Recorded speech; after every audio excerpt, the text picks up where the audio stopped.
Okay, hello and welcome. I'm doing a quick walkthrough of the Trigonometry 2. So this is section 78 from the Higher GCSE Revision Guide. I hope you find this useful. So question 1, work out the length in centimetres of each of the marked sides. Give each answer correct to 3 significant figures. Again, like with the Trigonometry 1, I don't tend to label the side that I'm not working with, so I would only label the opposite and the opposite and the adjacent in this question. And that tells us which of our trig ratios, because only one of them involves an O and an A. So I'm going to be using the tan ratio. So tan of 50 is going to be equal to the opposite over the adjacent.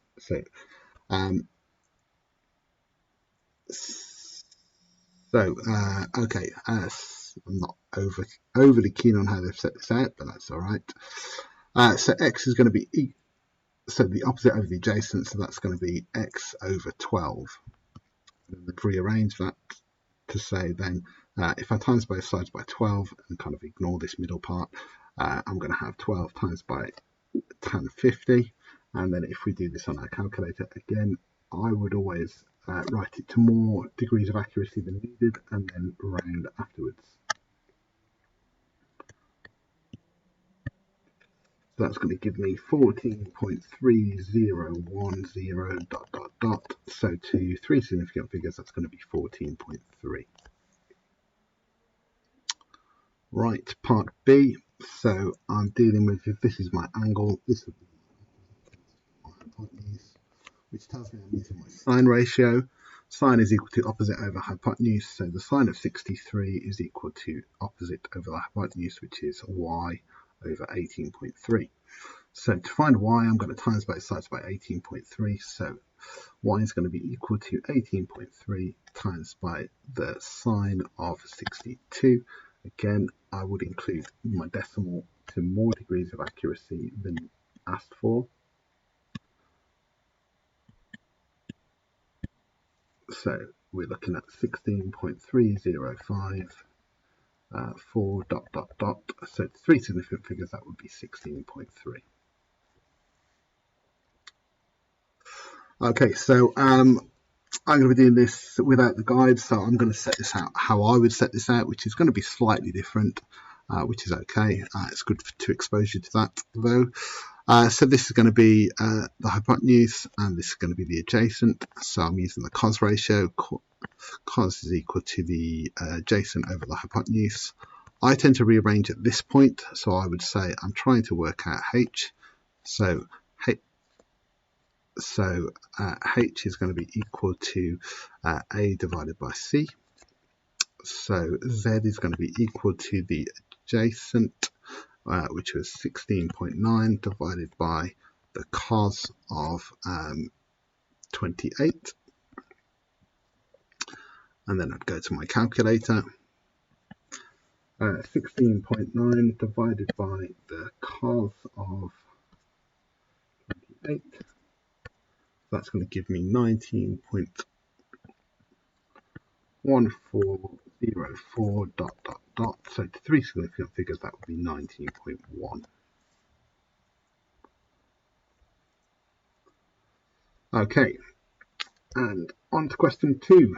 So a ladder is 6 meters long. So again, if you watch the Trigonometry 1, I'm going to put in the information as I read. A ladder is 6.6 meters long, so I've got 6 meters there. The ladder is resting against a vertical wall with the foot of the ladder resting at horizontal ground. The ladder makes an angle of 63 degrees with the ground when it leans against the wall. How far does the ladder reach up the wall? So I'm going to call that value there x. Right, so this is going to be my opposite and this is going to be my hypotenuse. So I'm using my sine ratio. S is equal to O over H. I want to rearrange it to find O. So O is going to be equal to S times by H, or H times by S. So X is going to be equal to 6 times by sine of 63, which is going to be equal to 6 times by sine of 63. the value of 5.3460 dot dot dot. So to three significant figures, that's going to be 5.34. Sorry, 5.35.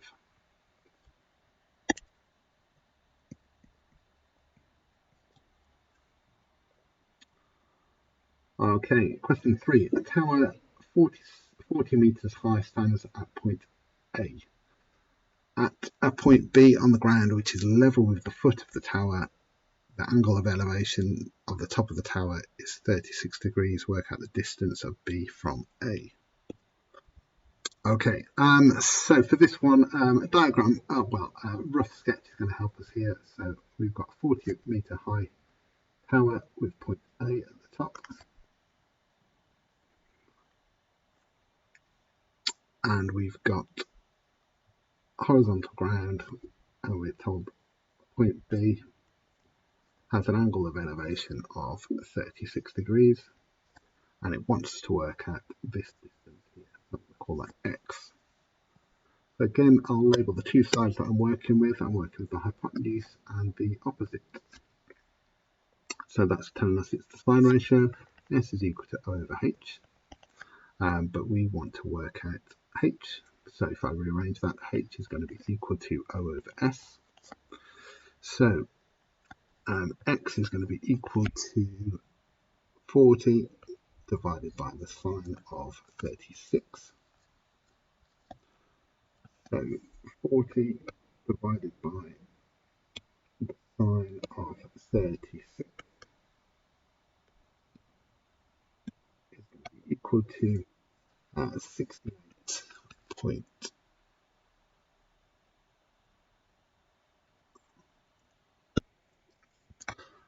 Point 0.520 dot dot dot. So to three significant figures, that's going to be 68.1. So I've looked at this question quite a bit, in quite a bit of detail. I'm not overly happy with the way that it's described, and I disagree with the answer at the back of the book for this one. So if you think that I am incorrect, have a word with me or type it in the thread. It does say the angle of elevation of the top of the tower. So I've taken that to be this angle here. You could argue if it said the angle of depression, so that would be that angle there. So if you took it that was 36. We should still get the same value. And I've also took it, I've done another version of it, working out the cos of the angle, and I still get a different answer to the back of the book. So I actually think the answer in the back of the book is wrong, and that would be correct. Although if you disagree with me, please let me know. Okay, question 4. The diagram shows a vertical pole standing on a horizontal ground. The point A, B, C are in a straight line on the ground. The point D is at the top of the two poles, so that DC is vertical. The angle of elevation of D from A is 35 degrees. Work out the height of the pole.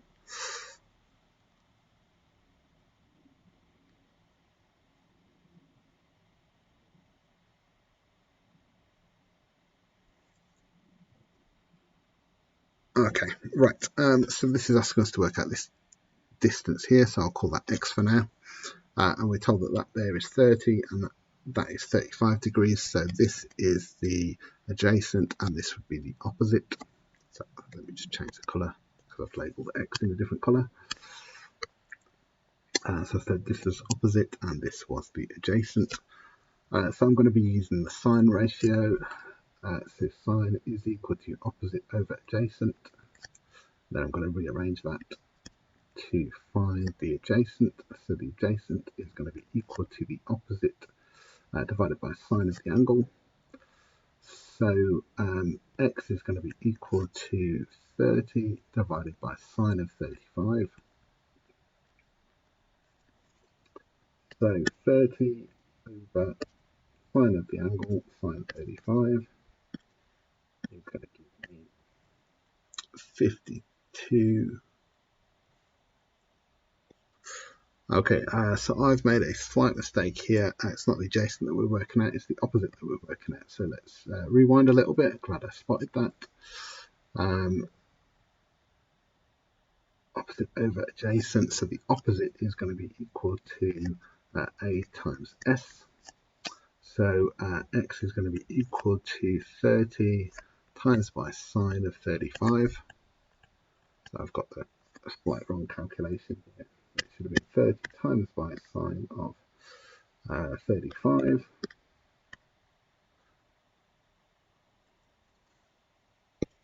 And again, I've made a mistake here. Hopefully you've spotted it. I'm having a bit of a nightmare on this question. So it's not sine, it's tan. So t is equal to opposite over adjacent. So the opposite is going to be equal to tan times the angle, or the adjacent, a times t. So that should have been tan, not sine. Right, third time lucky. Let's try this. Okay, that looks much better. So that's going to be 21.0062. Looked a bit too small last time. So we're looking at three significant figures, 21.0. Okay, work out the size of the angle of elevation of D from B. D from B. D from B. Okay, so I'm going to have D from B. So I want this angle here. So we've still got the same opposite, and now this is the adjacent. So we're still using the tan ratio. And we're definitely using the tan ratio this time. Opposite over adjacent, and we want to work out tan. So I'm going to say that if I give this a letter, let's call it y, so we've not used y. Y is going to be equal to tan to the minus 1 of the opposite, which we've just worked out, so that's x over 12. So y is going to be equal to,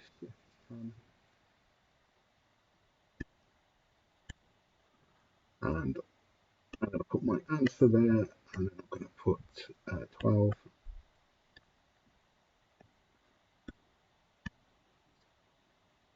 And again, I've messed up.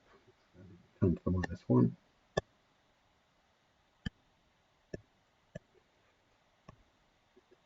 So that was my value for tan. So shift tan, there we go. And I want fraction, I want my answer as my numerator, and I want 12 as my denominator. So that's 60.2624 dot dot dot, and then that's going to be 60.3.